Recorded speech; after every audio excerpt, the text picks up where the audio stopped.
Dear students, तो कैसे हैं आप लोग। उम्मीद करता हूं कि आप लोग स्वस्थ होंगे, मस्त होंगे, अपनी पढ़ाई में व्यस्त होंगे। दोस्तों, मैं विनय विश्वकर्मा आपका स्वागत करता हूं आपके अपने चैनल विनय से स्टडी में। दोस्तों, आज के वीडियो में हम क्लास 12 बायोलॉजी का 2025 का मॉडल पेपर को सॉल्व करेंगे। तो अगर आप वीडियो पर हैं तो वीडियो को लाइक कर दीजिए, चैनल पर सब्सक्राइब कर दीजिए, क्योंकि बोर्ड एग्जाम के हर इंपॉर्टेंट टॉपिक का वीडियो आपको इसमें डेली मिलता रहेगा। तो आइए वीडियो को स्टार्ट करते हैं। देखिए, इसी प्रकार से हमारा पेपर आएगा। यहाँ पे आपको अनुक्रमांक दिया है, जहाँ पे आपको अपना रोल नंबर लिखना होगा। यहाँ पे आप अपना नाम लिख दीजिएगा। और पेपर हमारा देखिए, समय हमारा जो होता है पेपर में वो होता है 3 घंटा 15 मिनट का। और जो हमारा पूर्णांक होता है 70 नंबर का होता है बायोलॉजी का। तो इसी प्रकार से आपका पेपर आएगा। तो आइए वीडियो को स्टार्ट करते हैं। देखिए हमारा, अब हमें दिया है, हमारा निर्देश क्या दिया, नोट में आपको दिया है कि नोट प्रारंभ के 15 मिनट परीक्षार्थियों को प्रश्न पढ़ने के लिए निर्धारित है। यानी जो शुरुआत का 15 मिनट है उसमें आपको प्रश्न पत्र को पढ़ना होगा। और फिर निर्देश दिया है कि सभी प्रश्न अनिवार्य, यानी सभी प्रश्नों का उत्तर देना अनिवार्य है। दूसरा निर्देश है कि आवश्यकता अनुसार अपने उत्तरों की पुष्टि नामांकित रेखा चित्रों द्वारा कीजिए, यानी जहां पर आपको जरूरत पड़े वहां पे चित्र भी बनाइए। उसके बाद प्रत्येक प्रश्न के निर्धारित अंक उनके सम्मुख दिए गए हैं। अब देखिए हमारा आ गया बहुविकल्पीय प्रश्न। प्रश्न हमारा क्या आ गया, हमारा आ गया बहुविकल्पीय प्रश्न। तो देखिए बहुविकल्पीय प्रश्न का प्रश्न संख्या हमारा 1 क्या है। देखिए कह रहा है कि सही विकल्प चुनकर अपनी उत्तर पुस्तिका में लिखिए। तो देखिए प्रश्न संख्या का क्या कह रहा है। देखिए कह रहा है कि एंड्रोजन स्रावित होता है। तो ए ऑप्शन है लीडिंग कोशिकाओं द्वारा, बी ऑप्शन है सर्टोली कोशिकाओं द्वारा, और सी ऑप्शन है स्पैमिट्स द्वारा, और डी ऑप्शन है इनमें से कोई नहीं। तो देखिए जो एंड्रोजन जो स्रावित होता है वो लीडिंग कोशिकाओं द्वारा स्रावित होता है। तो यहाँ पे ऑप्शन नंबर पहला हमारा सही हो जाएगा। उसके बाद देखिए क्वेश्चन नंबर खा वाला क्या कह रहा है। देखिए खा वाला क्वेश्चन है कि कौन सा आनुवांशिक विकार 21वें क्रोमोसोम की त्रिसूत्रा के कारण होता है। कौन सा आनुवांशिक विकार 21वें क्रोमोसोम की त्रिसूत्रता के कारण होता है। तो ए ऑप्शन है क्लाइनफेल्टर सिंड्रोम, बी ऑप्शन है टर्नर सिंड्रोम, सी ऑप्शन है डाउन सिंड्रोम, और डी ऑप्शन है थैलेसीमिया। तो देखिए जो डाउन सिंड्रोम होता है ये 21वें क्रोमोसोम की त्रिसूत्रता के कारण होता है, दो जहाँ पे दो गुणसूत्र के स्थान पर 3 गुणसूत्र बन जाते हैं। तो यहाँ पे ऑप्शन नंबर हमारा सी सही हो जाएगा, डाउन सिंड्रोम। अब देखिए गा वाला क्वेश्चन क्या है। देखिए कह रहा है कि निम्नलिखित में से किस रोग की पुष्टि बिडाल परीक्षण द्वारा होती है, यानी किस रोग का टेस्ट जो होता है बिडाल टेस्ट के द्वारा होता है।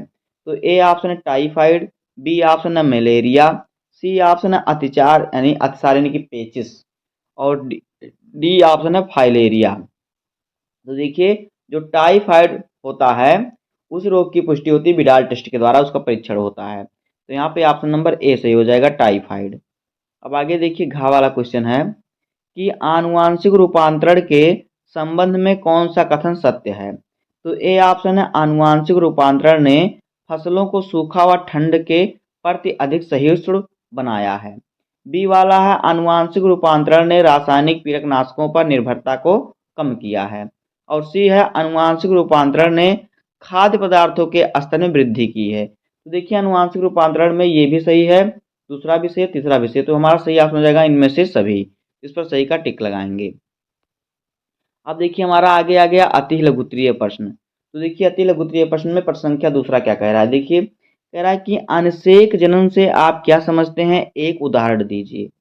तो देखिए अनिषेक जनन क्या है, यहाँ पे हेडिंग हमारा आ गया अनिषेक जनन। तो देखिए बिना निषेचन के मादा युग्मक से नए जीव बनने की क्रिया को ही अनिषेचन कहते हैं, यानी अनिषेक जनन कहते हैं।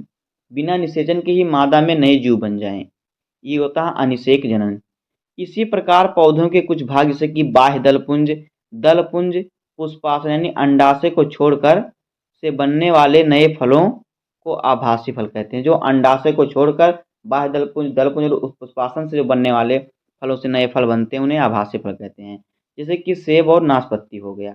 अब देखिए अनिषेक फलन क्या होता है। तो देखिए वह क्रिया जिसमें पौधों से फल का निर्माण बिना निषेचन से होता है, जैसे कि केला अनानास, ये होता है अनिषेक फलन। तो आपने जान लिया कि अनिषेक जनन क्या होता है और अनिषेक फलन क्या होता है। अब देखिए दूसरा क्वेश्चन क्या है खा वाला। देखिए कह रहा है कि मंगोलियाई जड़ता क्या है, इसे किसने खोजा था। तो देखिए मंगोलियाई जड़ता, डाउन सिंड्रोम एक प्रकार का आनुवांशिक विकार है, आनुवांशिक रोग है। इसमें गुणसूत्रों के 21वें जोड़े में एक अतिरिक्त गुणसूत्र बढ़ जाने के कारण होता है।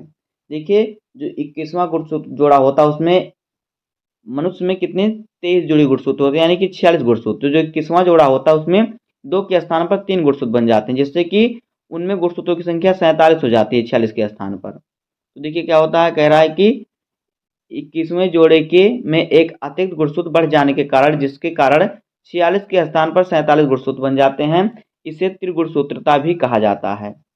अब आगे देखिए गा वाला क्वेश्चन क्या है। देखिए गा वाला क्वेश्चन कह रहा है कि सेब को एक आभासी फल क्यों कहते हैं, पुष्प का कौन सा भाग फल की रचना करता है। तो उत्तर देखिए, जब फलों का विकास पुष्प के अन्य भागों जैसे कि बाह्य दलपुंज पुष्पासन से होता है तो ऐसे फलों को आभासी फल या असत्य फल कहते हैं।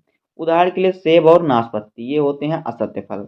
अब आगे देखिए घा वाला क्वेश्चन क्या है। देखिए कह रहा है कि यदि एक द्विरज्जुक डीएनए में 20% साइटोसिन है तो डीएनए में मिलने वाले एडेनिन के प्रति प्रतिशत की गणना कीजिए।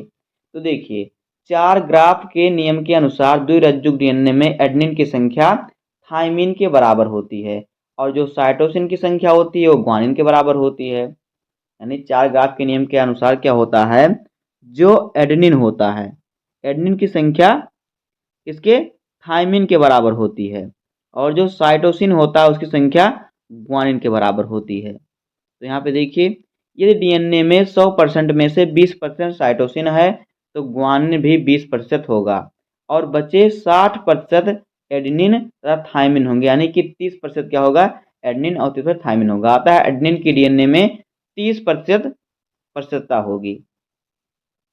अब देखिए अगला क्वेश्चन क्या है। देखिए कह रहा है कि जैव परवलीकरण का क्या अर्थ है, व्याख्या कीजिए। तो देखिए हेडिंग हमारा है जैव परवलीकरण। देखिए उन्नत खाद्य गुणवत्ता को सुधारने के लिए पादप प्रजनन द्वारा ऐसे पादप किस्मों का निर्माण करना या किया जाता है जिसमें खनिज लवण, विटामिन, पूर्ण प्रोटीन तथा स्वास्थ्यवर्धक वसा आदि पदार्थों की पूर्ण मात्रा पाई जाए, स्वास्थ्यवर्धक का स्तर बढ़ाया जाए। इस प्रक्रिया को जैव प्रबलीकरण कहते हैं। उदाहरण के लिए गोल्डन राइस जो कि विटामिन ए से भरपूर है। अब देखिए हमारा आ गया लघुत्तरीय फर्स्ट। तो देखिए इसमें प्रश्न संख्या तीसरे का क्या कह रहा है कि पुनर्योगज डीएनए तकनीकी से आप क्या समझते हैं, इसके कृषि में उपयोग का वर्णन कीजिए। तो देखिए पुनर्योगज डीएनए तकनीकी, देखिए क्या होता है यहाँ पे। देखिए किसी वांछित विजातीय डीएनए खंड को एक वाहक डीएनए खंड से जोड़कर बनाया गया डीएनए पुनर्योगज डीएनए कहलाता है। किसी जो वांछित डीएनए होता है उसको किसी खंड के वाहक डीएनए से जोड़कर जो डीएनए बनता है उसे ही कहते हैं पुनर्योगज डीएनए। अब देखिए कृषि में पुनर्योगज डीएनए का उपयोग, देखिए क्या होता है, खाद्य पदार्थों के पोषक स्तर में वृद्धि के लिए, जैसे कि गोल्डन राइस का विकास जिसमें कि विटामिन ए भरपूर मात्रा में होता है। दूसरा है मृदा उर्वरता को क्षीण होने से बचाने के लिए। तीसरा है पौधों द्वारा खनिज उपयोग क्षमता में वृद्धि करने के लिए। और चौथा है पीड़कनाशी प्रतिरोधी फसलों का विकास करने के लिए। अब देखिए खा वाला क्वेश्चन क्या कह रहा है कि प्लाजिम्ड किसे कहते हैं था प्लाजिम्ड का मुख्य उपयोग लिखिए। तो देखिए उत्तर, जीवाणु में उपस्थित मुख्य वृत्ताकार डीएनए अणु के अतिरिक्त उपस्थित छोटे अतिरिक्त गुणसूत्रीय डीएनए अणुओं को जिसमें कि आनुवांशिक सूचना निहित होती है उसे ही प्लाजिम्ड कहते हैं। अब देखिए प्लाजिम्ड का उपयोग, देखिए पुनर्योगज डीएनए की क्लोन प्रतिकृति बनाने के लिए किया जाता है। इस पर एंटीबायोटिक प्रतिरोधी जीन भी उपस्थित होते हैं। अब देखिए कह रहा है कैंसर पर टिप्पणी लिखिए। तो देखिए कैंसर क्या होता है, कैंसर एक कष्टदायक रोग है जिससे प्रतिवर्ष लाखों व्यक्तियों की मृत्यु होती है। अब देखिए कैंसर के कारण, कैंसर उत्पन्न होने के कारण, कैंसर उत्पन्न होने वाले जो पदार्थ हैं उसे कहते हैं कार्सिनोजन, जिससे कैंसर उत्पन्न होता है। जैसे कि देखिए क्या है, ये जो कार्सिनोजन है ये कैंसर उत्पन्न करता है। जैसे कि देखिए यहाँ पे क्या है, कह रहा भौतिक कारक। तो देखिए भौतिक कारक क्या है, पराबैंगनी किरणें और फिर आयोनाइजिंग विकिरण, एक्स रे, गामा रे। रासायनिक कारक देखिए क्या है नहीं जिससे कि कैंसर होता है, कैडमियम ऑक्साइड, मस्टर्ड गैस, कालिख, सिगरेट का धुआं आदि से कैंसर होता है।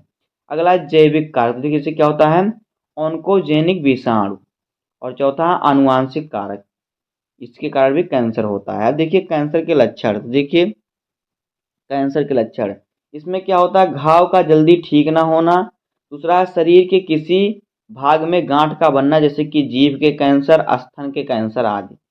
फिर है तीसरा, शरीर के किसी तिल या मस्से में अचानक तीव्र वृद्धि होना, ये भी कैंसर का लक्षण है। चौथा, शरीर के भार में निरंतर कमी होना। और फिर पांचवा है भोजन को निगलने या बोलने में कठिनाई का होना। अब देखिए आ गया हमारा कैंसर के प्रकार। तो देखिए कैंसर के प्रकार, कैंसर को निम्नलिखित 3 समूहों में बांटा जा सकता है। नंबर 1 है कार्सिनोमा जैसे कि स्तन कैंसर, फेफड़ों का कैंसर आदि। दूसरा है सार्कोमा जैसे कि अस्थि यानी हड्डी का कैंसर, लसीका गांठों का कैंसर, अग्नाशय का कैंसर और त्वचा का कैंसर। तीसरा है ल्यूकीमिया। तो देखिए ल्यूकीमिया क्या होता है, देखिए यह रुधिर की कोशिकाओं का कैंसर है, इसमें WBC की संख्या में अत्यधिक वृद्धि हो जाती है।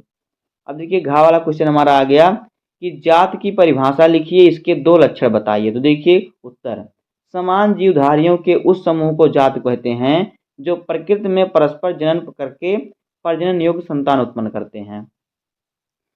समान जीवधारियों में उस समूह को जाति कहते हैं जो प्रकृति में परस्पर जनन करके प्रजनन योग्य का संतान उत्पन्न करते हैं।